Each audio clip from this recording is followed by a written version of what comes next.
Magandang gabi Pilipinas. Ito ulit ang inyong lingkod, si Mike Padua. Nakituloy tayo sa ating weather analysis na yung araw po ng Biyernes hanggang Lunes, Nobyembre 5 hanggang 8, 2021. At ito po ang ating Tagalog version, pinaglilingkod sa inyo ng Typhoon 2000. Now, puntahan natin ngayon ang latest GraphSat na yung araw na ito ng Biyernes hanggang bukas Sabado. Yung shallow LPA na papalapit po sa Eastern Visayas at Kabikulan ay naging ganap pong low pressure area 91W. But nakatawid na po ito ng Kabisayaan kasalukuyan nasa may sa mga oras na ito kasi itong GraphSat kanina pa itong hapon nasa labas na po siya ng Pilipinas o west of Palawan pero nasa within power pa rin, okay? At kadadaan naman ito na yung hapon hanggang early evening sa may northern Palawan. So ito yung kaninang alas 2, nasa vicinity po siya ng Sulu Sea, mga around 100 kilometers east of El Nido, Palawan. So nagbigay ito ng mga malakas na ulan kasama yung kanyang trough, mga thunderstorms, paglugad at pagkidlat. So may mga possible na mga pagbabaha doon sa mga low-lying areas at posibleng may mga landslides. Dahil po medyo mabigat ang dalang ulan itong LPA 91W. But hindi po ito magiging bagyo. Mababa po ang chance na maging tropical cyclone po ito. But baka pagdating sa West Philippine Sea, baka magkaroon ng activity. Itong LPA na ito, baka maging active LPA o posibleng maging weak depression. But palabas na po ito ng Philippine Area of Responsibility. Bukas po ng gabi, inaasahan po na sa may Kalayaan Island Group na po siya, sa may Spratly Islands. So yung Pag-asa Island, affected nitong mga ulan.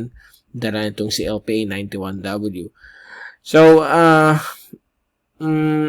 ang ibang bahagi po ng ating bansa ay magiging katamtaman po ang lagay ng panahon. Subalit sa hapon ng gabi, may mga maulap na papawirin, na may mga pagkulog at pagkidlat. At dito po sa may silangan bahagi po ng Luzon, hanggang sa may kalagitnaan po, mga mountainous areas po ng Cordillera, plain areas po ng Central Luzon, ay may mga ulap po at may mga thunderstorms at mga showers, rain showers, okay? Dulot po yan ang lumalakas na easterlies, yung hanging silanganin, medyo mainit po yan mula sa Pacific. Common po yan kapag mayroon po tayong La Nina. Existing kasi na yung La Nina phenomenon, kaya pag malakas ang easterlies, may mga ulan-ulan po dyan, kahit walang bagyo. At itong mga cloudiness na may mga thunderstorms at ulan, umaabot rin sa ibang bahagi po ng Metro Manila, Calabarzon at Bicol region, especially yung eastern coastline, at ito rin po sa may eastern Visayas. So, yan po ang kalagayan dito po sa ating bansa. Kitang-kita po natin doon sa may West Philippine Sea, napakainit po dito, blue skies, halos walang ulap. So, napakagandang panahon dito. Okay? Ito yung dry side.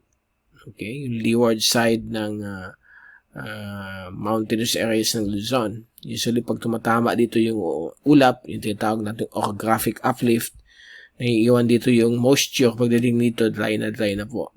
Okay? So, yan po ang orographic uplift.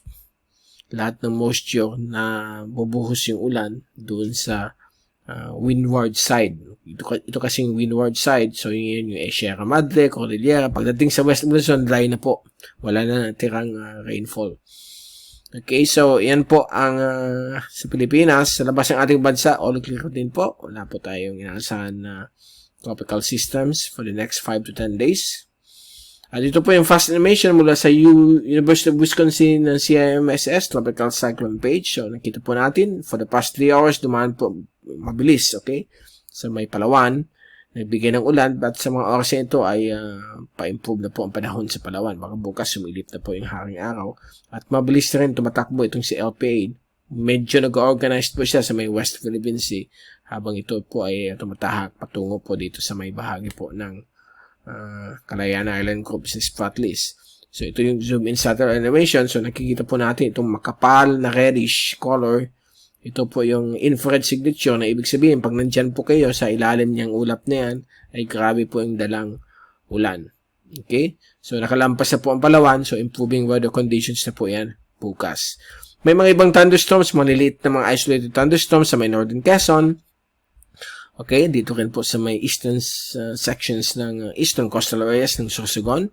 At gayon din po, dito rin po sa may Mindanao, sa may Lanao provinces hanggang sa may Zamboanga Peninsula, mayroon din maliit na thunderstorm na papalapit po sa area po ng Siquijor, okay? May Siquijor area. So, yan po ating windy.com zoom in satellite animation. Now, tingnan natin yung rainfall accumulation for the next 24 hours from windy.com. Galing po ito sa European model na output. So, ito yung 8 a.m. kaninang umaga hanggang 8 a.m. bukas. So, inaasahan pa yung mga ulan dito sa may northern Palawan at Sulu Archipelago. Pero dyan lamang po ang mga possible na ulan. For the next 3 days po hanggang Monday, mga inaasahan pa rin mga rain showers o thunderstorms sa may eastern sections ng Northern Quezon, eastern sections po ng Kabikulan, eastern sections ng Eastern Visayas, eastern Samar po yan, tapos sa may eastern Leyte, at dito rin po sa may silangan bahagi po ng Oriental Mindoro, hilagang bahagi po ng Panay Island, at ito po, mas malakas ang mga thunderstorms po dito sa may bahagi po ng Northern Sulu Archipelago, sa may Cuyo Island, okay? At dito rin po sa Amanpulo. May mga ulan din po dyan inaasahan. At sa ibang bahagi po ng Palawan. Okay, Mindanao, meron rin po mga isolated thunderstorms sa Davao. Dito rin sa may Soxijan. At Lanao Provinces, Misamis Occidental, Oriental area.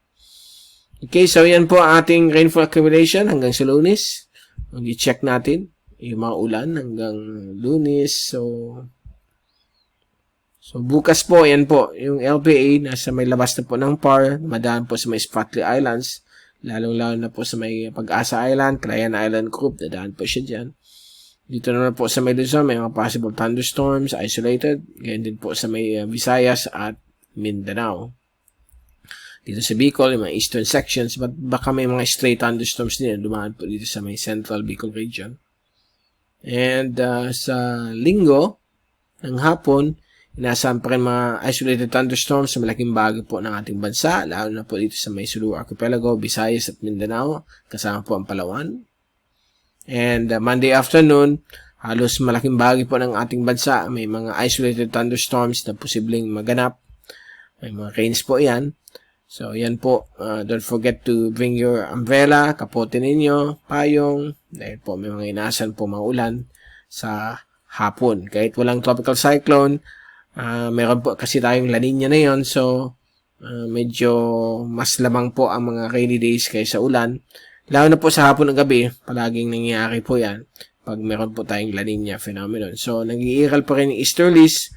So, baka yung trough po dito sa may Pacific ay dumaan dito sa may Central at Southern Philippines. So, magbibigay rin po yung mga thunderstorms. Okay, so yan po ang ating latest at punta natin na yung ang ating Global Tropics Hazards and Benefits Outlook ng Climate Prediction Center ng NOAA for the next 2 weeks po.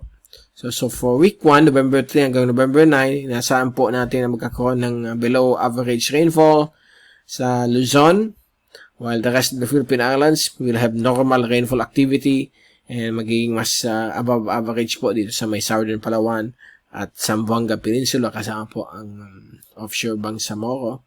Okay? Walang tropical cyclone walang tropical cyclone development po dito sa may Western Pacific at sa Philippine Sea. On week 2, November 10 hanggang November 16, ang Pilipinas po ay magkakaroon ng above average rainfall. So, magiging mas above sa normal ang mga ulan. Lalo na sa hapon gabi, mga localized thunderstorms o mga possible pagdaan ng another trough. So, kaya above average din yan dahil po meron tayong La Nina phenomenon. But ang good news, wala pong tropical cyclone development hanggang November 16. So, let's hope and pray na hanggang matapos ang December 2021, all clear po ang Western Pacific kasi nakalipas na 1 taon na grabe pong epekto ng mga bagyo sa atin. Okay, so dyan po nagtatapos ang ating update na yung araw po ng Biyernes hanggang sa weekend na po ito. At babalik tayo sa Monday na po. Pakibigay sa inyo ang latest sa ating panahon at para i-continue natin ang observation sa Western Pacific if ever may mga potential na tropical cyclone o bagyo na posibleng magbigay ng threat sa ating bansa. Okay, from Typhoon 2000, ito si Mike Pado nagpapaalam. Mag-ingat po tayong lahat. #WeatherWiser. At happy weekend to all. At maraming salamat po sa pagpanood nyo sa aking channel.